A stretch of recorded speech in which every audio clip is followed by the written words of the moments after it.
देखिए, इससे पिछली वीडियो में मैंने आपको बताया था कि जब भी हम बूटस्ट्रैप को यूज करके कोई भी वेबसाइट का लेआउट बनाना चाहते हैं तो वहां पर बेसिकली हमारे पास 3 बूटस्ट्रैप की क्लासेस आती हैं। एक है कंटेनर, एक है रो और एक है कॉल। जिसमें से कंटेनर और रो जो है हमने अपने पिछली वीडियो में कवर कर लिए हैं। अगर आपने वो वीडियो नहीं देखी है तो मैं ऊपर आई बटन पे उसका एक लिंक दे दूंगा। और इस वीडियो में जो हम कवर करने वाले हैं वो है कॉल क्लास। देखिए, जो कॉल क्लास है उसमें भी काफी वेराइटी है। हम इस वीडियो में जो कॉल क्लासेस करने वाले हैं वो बेसिक कॉल क्लासेस हैं। उसका एक एडवांस पार्ट भी है जो हम अपनी नेक्स्ट वीडियो में कवर करेंगे। तो आइए पहले समझते हैं कि कॉल क्लास करती क्या है। देखिए, जो कॉल क्लास है उसका बेसिक जो मतलब है, जब भी हम इक्वल विड्थ के टैग्स बनाना चाहते हैं, मतलब कि div टैग इक्वल विड्थ के, तब हमें कॉल क्लास की जरूरत पड़ती है। मैं आपको एक एग्जांपल से समझाता हूँ। मान लीजिए हमारे पास यहाँ पे एक div है और उस पर हमने क्लास लगाई है रो। अब रो के अंदर ही हम यहाँ पर कॉल क्लास यूज करते हैं। अब मान लीजिए हमारे पास 2 div है और हम उनको इक्वल विड्थ का बनाना चाहते हैं, तो जस्ट हमें वो 2 div डालने हैं और उन पे क्लास लगा देनी है कॉल। तो उससे होगा क्या, रो की जितनी भी विड्थ होगी वो हाफ हाफ विड्थ जो है दोनों div को मिल जाएगी। मतलब कि आप यूं भी सोच सकते हैं 50-50% दोनों div को वो विड्थ मिल जाएगी। अगर मैं किसी रो के अंदर 3 इक्वल विड्थ के div बनाना चाहता हूं तो उसके लिए जस्ट मेरे को कुछ नहीं करना। मेरे को उसके अंदर 3 div डालने हैं रो क्लास के अंदर और उन पे तीनों पे सेम ही क्लास लगानी है कॉल। तो ऑटोमेटिकली जो तीनों वो div हैं जिन पे कॉल क्लास लगाई गई है उन पे सेम विड्थ आ जाएगी। तो यही यूज होता है मेन कॉल क्लास का। अब जैसा कि मैंने आपको स्टार्टिंग में बताया कि जब भी हमें वेबसाइट का लेआउट बनाना होता है तो हमें 3 क्लासेस की जरूरत पड़ती है, कंटेनर, रो और कॉल। तो उनका एक सीक्वेंस होता है। आइए उस सीक्वेंस को समझते हैं। देखिए, जब भी आपको लेआउट बनाना है तो सबसे जो पेरेंट क्लास होगी उसी पे आपको क्लास लगानी है कंटेनर। और कंटेनर का जो इमीडिएट चाइल्ड बनेगा वो हमेशा जो div होगा उस पे हमेशा आप एक ही क्लास लगा सकते हैं, उसका नाम है रो। और रो का जो सा भी चाइल्ड बनेगा उसी पे आप लगाएंगे कॉल क्लास। आप ऐसा नहीं कर सकते कि रो को हटा दें और कंटेनर के अंदर सीधा ही कॉल क्लास लगा दें। ऐसा लगाने से जो आपका वेबसाइट का रिस्पॉन्सिवनेस है वो खराब हो जाएगी। यहाँ पर मैं इसे आपको दूसरे तरीके से भी समझाता हूँ। मान लीजिए हमारा div है, इस पे हमने कंटेनर क्लास लगाई और इसका जो अब चाइल्ड बनेगा वो हमेशा जो div होगा उस पे आपको हमेशा रो ही क्लास लगानी है। आप सीधा कंटेनर के अंदर कॉल क्लास नहीं लगाएंगे। और रो का जो हमेशा चाइल्ड बनेगा वो हमेशा कॉल क्लास ही होगी, चाहे वो जितने मर्जी div हो उन पे आप कॉल क्लास ही लगाएंगे। जैसा कि मैंने आपको बताया कि कॉल क्लास भी अलग अलग वैरायटी की होती है, मगर उनको लगाने का तरीका सिर्फ सेम ही रहेगा जैसे हम रो के अंदर लगा रहे हैं। तो ये शुरू करते हैं प्रैक्टिकल और मैं आपको दिखाता हूं कि कॉल क्लास को हम कैसे यूज कर सकते हैं। यहां देखिए, वेब ब्राउजर के अंदर मैंने अपना वही प्रोजेक्ट फोल्डर ओपन कर लिया जिसको मैंने अपनी पिछली वीडियो में आपको कवर किया था। ये देखिए, जहां पर जो ब्लैक कलर का आपको बॉर्डर दिख रहा है, जो div है मेन, इस पे हमने कंटेनर क्लास लगाई हुई है जैसा कि मैंने आपको पिछली वीडियो में कवर भी कराया था। और यहाँ पर हमने 3 div लिए हैं और तीनों पे ही हमने रो क्लास लगाई है जो आपको रेड कलर के बॉर्डर के दिख रहे हैं। अब इसमें से एक के अंदर हम यहाँ पर कॉल ऐड करते हैं। तो यहाँ देखिए देखिए जो मेरा ये पहला div है, मैं इसके अंदर जो मैंने टेक्स्ट लिखा हुआ है रो 1, इसको मैं हटा रहा हूँ और यहाँ पर मैं एक div ले लेता हूँ जिसपे मैं क्लास लगा दूंगा कॉल और इसके अंदर लिख भी देता हूँ कॉल 1। अब इसी div को मैं डुप्लीकेट कर लेता हूँ। देखिए, मैंने इसे 2 बार डुप्लीकेट कर लिया और दूसरे के अंदर मैं यहाँ लिख देता हूँ कॉल 2। और जो ये क्लास है कॉल, इसमें मैं अलग कलर भी फिल कर देता हूँ ताकि आपको इजीली पता लग जाए। देखिए, जैसे मैंने पिछली वीडियो में रो नाम की क्लास मैंने बनाई थी उसकी की तरह मैं यहाँ पर कॉल क्लास भी बना लेता हूँ और इस पे कलर फिल कर देता हूँ ग्रीन। ये देखिए, और जो हमारा ये कंटेनर क्लास है इसका जो बॉर्डर है इसकी थिकनेस को भी कम कर देता हूँ, 5 कर देता हूँ। ये देखिए, अब यहाँ देखिए मैं ब्राउज़र में आया और मैंने फाइल को रिफ्रेश किया। ये देखिए, मैंने जो 2 div बनाए थे कॉल 1 और कॉल 2, दोनों की विड्थ जो है वो इक्वल हो चुकी है। अब देखिए, अगर मैं इसको रिस्पॉन्सिव भी आपको करके दिखाता हूँ, मैं यहाँ पर राइट क्लिक करके इंस्पेक्ट कर लेता हूँ पेज को और यहाँ पर आकर टैबलेट पे क्लिक करूँगा। ये देखिए, अब यहाँ पर देखिए जैसे मैं इस पेज को रिस्पॉन्सिव करूँगा तो देखिए जैसे ही कंटेनर की विड्थ कम हुई तो अंदर रो की भी विड्थ कम हो रही है और कॉलम की भी। ये देखिए, अब देखिए रिस्पॉन्सिव में आ गया। तो देखिए रिस्पॉन्सिव में इतना छोटा कर दिया, जब आप विड्थ देख रहे हैं ऊपर 206 पिक्सल हो चुकी है। तो आप यहाँ पे देखिए, यहाँ पर ये दोनों कॉलम 2 ही हैं, तो ये भी ऑटोमेटिकली रिस्पॉन्सिव होते जा रहे हैं। अब मैं इसके अंदर ज़्यादा div डाल के दिखाता हूँ और उन सभी पे कॉल क्लास लगा दूंगा। तो देखिए, मैं यहाँ पर आया और मैंने यहाँ पर इसी div को एक बार और डुप्लीकेट कर लेता हूँ। ये देखिए, मैंने 2 बार डुप्लीकेट कर दिए। इस पे मैं लिख देता हूँ 3 और इस पे लिख देता हूँ 4। ये देखिए, यहाँ मैंने फाइल को सेव किया। अब यहाँ देखिए मैंने कुछ भी चेंज नहीं किया। अब जो ये चारों div हैं इन सब की विड्थ जो है वो इक्वल हो जाएगी और एक ही लाइन के अंदर आ रहे होंगे। तो देखिए मैं यहाँ पर आया और इसकी विड्थ तो मैं बढ़ा देता हूँ थोड़ी, और यहाँ पर पेज को रिफ्रेश करता हूँ। ये देखिए यहाँ पर हमारे जो चारों डिव हैं, कॉल 1, 2 और 3 और 4, इन सभी की विड्थ जो है वो इक्वल हो चुकी है। अब मैं पेज को रिस्पॉन्सिव करके दिखाता हूँ आपको। आप यहाँ पे देख रहे हैं सबकी विड्थ जो है वो इक्वल हो रही है। अब देखिए मैं एक्स्ट्रा स्मॉल स्क्रीन पे आ चुका हूँ, मतलब कि मोबाइल की स्क्रीन पर। यहाँ पर भी ये चारों ही हैं, और जब मैंने बहुत ज़्यादा छोटा किया तो देखिए यहाँ पर जब इसके अंदर जो टेक्स्ट है वो ओवरफ्लो होने लगा, तो ऑटोमेटिकली जो कॉल 4 है वो नीचे आ गया। ये देखिए यहाँ पर क्या हुआ, जैसे ये ओवरफ्लो होने लगा तो यहाँ पर कॉल 3 और 4 दोनों नीचे आ चुके हैं। अब यहाँ पे देख रहे हैं, तो ये प्रॉपरली रिस्पॉन्सिव भी है, जो एकदम ठीक से काम कर रहे हैं। आप देख रहे हैं हमें कहीं पर भी कोई विड्थ नहीं देनी पड़ी, कहीं पर भी कोई पैडिंग नहीं लगानी पड़ी। अगर मैं इसी की तरह यहाँ पर इन सारे को डुप्लीकेट कर लूँ, देखिए ये 4 डिव है, मैं इसकी जगह अगर 8 लगा दूं और यहाँ पर लिख दूं 5, 6, 7, 8, अब आठों पे यही सेम क्लास लगी हुई है। तो यहाँ देखिए मैंने फाइल को रिफ्रेश किया और ये देखिए ये आठों डिव जो हैं वो एक ही लाइन के अंदर आ चुके हैं, सबको बराबर विड्थ मिल चुकी है, इक्वल विड्थ। ये देखिए जैसे इसके अंदर कंटेंट जो है ओवरफ्लो होने लगता है तो ऑटोमेटिकली लास्ट वाला जो डिव है वो नीचे आ जाता है।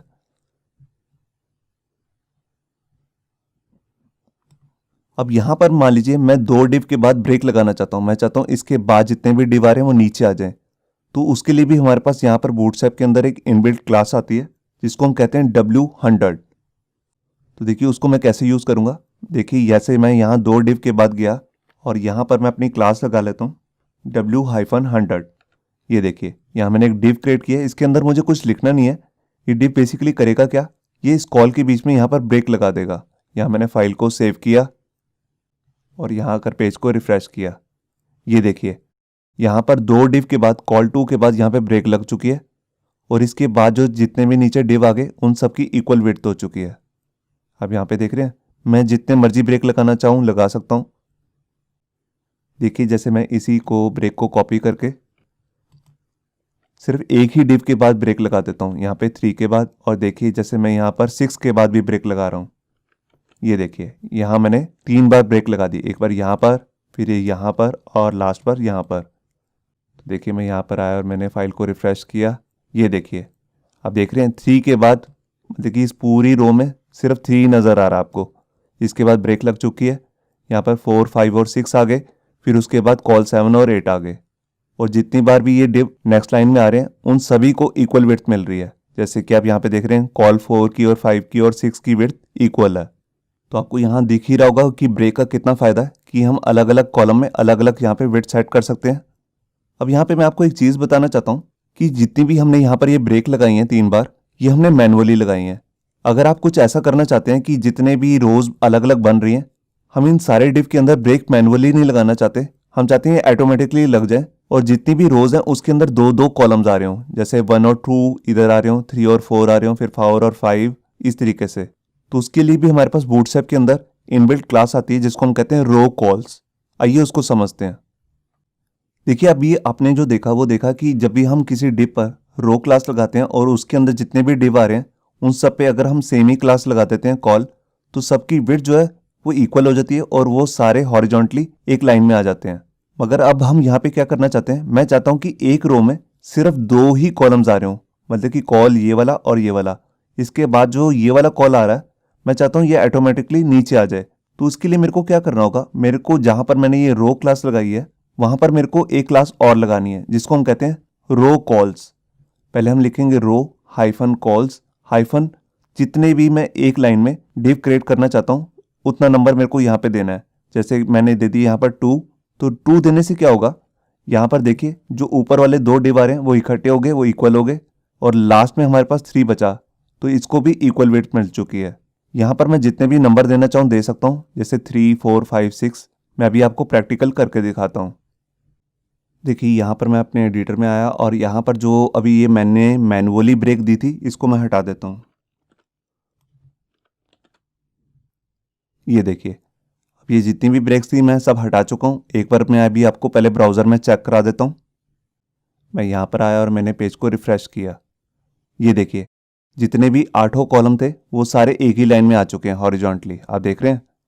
अब मैं क्या करना चाहता हूँ, मैं एक ही लाइन में दो दो कॉलम बनाना चाहता हूँ। जैसे 1 और 2 एक लाइन में आ रहे हो, फिर 3 और 4 वो नेक्स्ट लाइन में, फिर 5 और 6 नेक्स्ट लाइन में। तो देखिए उसके लिए मेरे को क्या करना है, मैं यहाँ पर आया और जो ये मेरा कंटेनर क्लास है जिसका नाम है रो, उसी के साथ मेरे को दूसरी क्लास लगानी है रो कॉल्स, और उसके बाद वो नंबर देना है जितने मैं एक ही रो के अंदर हॉरिजॉन्टली दो डिव को रखना चाहता हूँ, मतलब कि दो कॉलम्स को। तो देखिए जैसे मैंने यहाँ रख दिया 2, तो ये जो 2 रखा मैंने, ये पूरे जितना भी कंटेंट आ रहा है कॉल का सब पे इंप्लीमेंट हो जाएगा।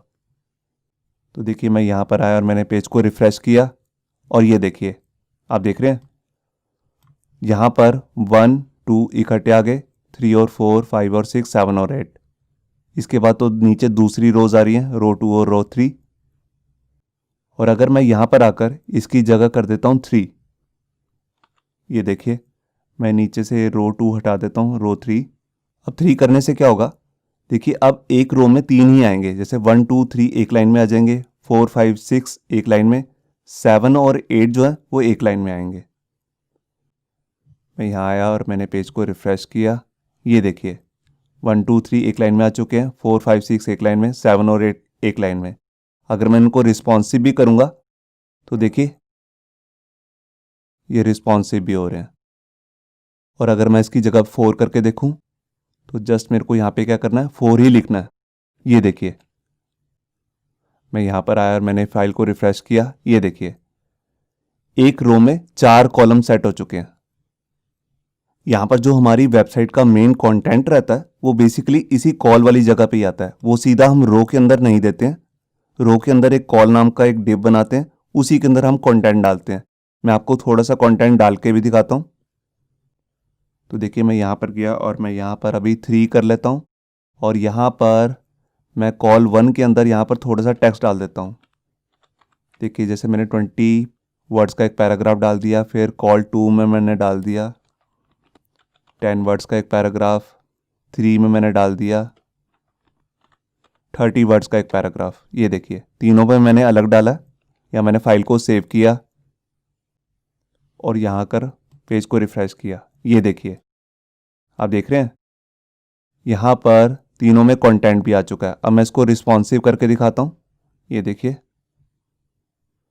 तो ये रिस्पॉन्सिव भी ठीक वर्क कर रहा है।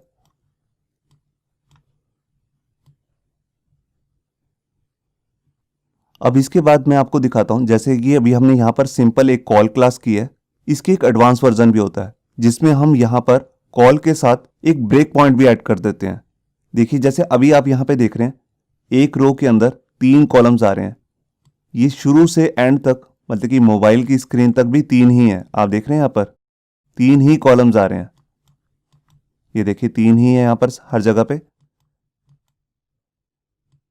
तो मैं अलग अलग जैसे भी हमारे पास ब्रेक पॉइंट है उसके अकॉर्डिंग जो कॉलम्स है उसके कॉलम की जो विड्थ है उसको हटा भी सकता हूं। तो देखिए उसे मुझे कैसे करना है। देखिए जैसे मैंने इससे पिछली वीडियो में आपको बताया था कि बूटस्ट्रैप के अंदर हमारे पास अलग अलग 5 तरीके की मीडिया क्वेरी लिखी गई है। एक है एक्स्ट्रा लार्ज के लिए, एक है लार्ज के लिए, एक है मीडियम स्मॉल और एक एक्स्ट्रा स्मॉल। अब इसी के अकॉर्डिंग हमारे पास यहाँ पे कॉल की भी अलग अलग क्लासेस आती हैं जो कुछ इस तरीके से हैं। देखिए लार्ज स्क्रीन पे हम यहाँ पे लगा सकते हैं कॉल हाइफन एक्सएल, एक्सएल मतलब एक्स्ट्रा लार्ज, फिर है कॉल हाइफन एलजी, फिर है कॉल हाइफन एमडी और लास्ट में है call hyphen SM. Extra small के लिए कोई भी कॉल की अलग से क्लास नहीं है। अब इस क्लासेस को लगाने से होता क्या है मैं एक बार आपको बताता हूँ। देखिए मान लीजिए अगर आपने कहीं पर 2 डिव डाले रो के अंदर और दोनों पे आपने लगा दी कॉल एमडी क्लास, तो जब तक जो स्क्रीन का साइज है एमडी है या लार्ज है या एक्स्ट्रा लार्ज है, मतलब कि एमडी से ऊपर है, तो उन डिव्स की जो विड्थ है वो इक्वल ही रहेगी। और जैसे ही हम मीडियम स्क्रीन से नीचे आएंगे तो उनकी जो विड्थ है वो 100% हो जाएगी। मैं अभी आपको प्रैक्टिकल करके दिखाता हूँ। देखिए मैं यहाँ पर गया एडिटर के अंदर और जो ये मैंने टेक्स्ट लिखा है मैं यहाँ पर कंट्रोल जेड कर लेता हूँ। ये देखिए यहाँ पर मेरे पास 8 डिव आ रहे हैं। अब मैं इसमें से कुछ हटा देता हूँ, अभी सिर्फ 3 पे ही आपको एक्सपेरिमेंट करके दिखा रहा हूँ। और यहाँ पर मैंने देखी जैसे मैंने यहाँ पर लगा दिया कॉल हाइफन एमडी। अब यही सेम क्लास मेरे को हर जगह लगानी है और यहाँ पर जो मैंने ये क्लास लगाई है रो कॉस 3, इसको मैं हटा देता हूँ। ये देखिए, यहाँ मैंने फाइल को सेव किया और मैं यहाँ पर आया और मैंने फाइल को रिफ्रेश किया। यहाँ देखिए, यहाँ पर हमारे पास जो पहली रो है उसके अंदर 3 कॉलम्स आ रहे हैं, आप देख रहे हैं यहाँ पर। अब देखिए, मैं एक्स्ट्रा लार्ज दिखाता हूँ आपको। आप ऊपर से साइज देखिए, जो भी 1200 से ज़्यादा वो एक्स्ट्रा लार्ज है, तो एक्स्ट्रा लार्ज में भी 3 ही दिख रहे हैं। और अब मैं यहाँ पर आ गया लार्ज साइज में। आप देखिए, यहाँ पर साइज ऊपर आ रहा है और यहाँ पर भी 3 ही कॉलम्स हैं, कॉल 1, कॉल 2 और कॉल 3। अब मैं इससे छोटे वाले में आता हूँ। ये देखिए, ये है मीडियम साइज, यहाँ पर भी 3 ही कॉलम है। अब जैसे मैं इस साइज से कम पे आऊँगा, मतलब कि मीडियम से नीचे स्मॉल में या एक्स्ट्रा स्मॉल में, तो इन तीनों कॉलम्स की विड्थ जो है वो 100% हो जाएगी। ये देखिए, आप देख रहे हैं, यहाँ पर ये अलग अलग लाइन में आ गए। अलग अलग लाइन में इसलिए आए क्योंकि इनकी विड्थ जो है वो 100% हो चुकी है। मैं आपको चेक भी कराता हूँ। यहाँ देखिए, मैंने इंस्पेक्ट पे क्लिक किया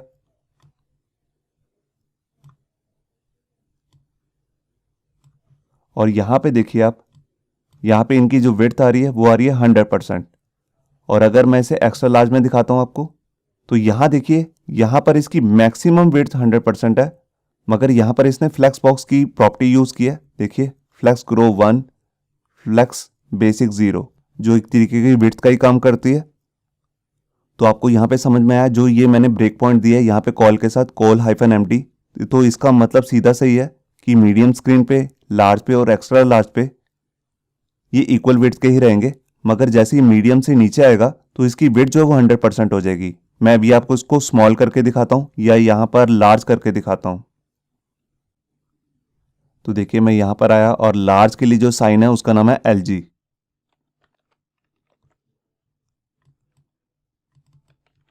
ये देखिए, मैंने तीनों पे ही LG दे दिया। यहाँ मैंने फाइल को सेव किया और यहाँ पर आकर फाइल को रिफ्रेश किया। अब ये देखिए, यहाँ पर आपको दिख रही है, ये यहाँ पर साइज दिख रहा है, ये एक्स्ट्रा लार्ज का साइन है, 1200 से ज़्यादा। अब जैसे ही मैं यहाँ पर आया और ये मेरे को मिला लार्ज। अब देखिए, जैसे ही मैं लार्ज से नीचे जा रहा हूँ, आप यहाँ पे देख रहे हैं, यहाँ पर LG लगी हुई है क्लास। तो लार्ज से नीचे कौन से साइज होता है? वो होता है मीडियम, स्मॉल और एक्स्ट्रा स्मॉल। तो इन तीनों वाले स्क्रीन्स पर इनकी विड्थ जो है 100% होगी। ये देखिए, ये मीडियम स्क्रीन पर आप देख रहे हैं, जो भी साइज होता है 786 से ऊपर, वो सारा यहाँ पर मीडियम स्क्रीन का होता है। तो देखिए, इस पे भी 100% है, यहाँ पे भी, स्मॉल में भी और ये एक्स्ट्रा स्मॉल में भी।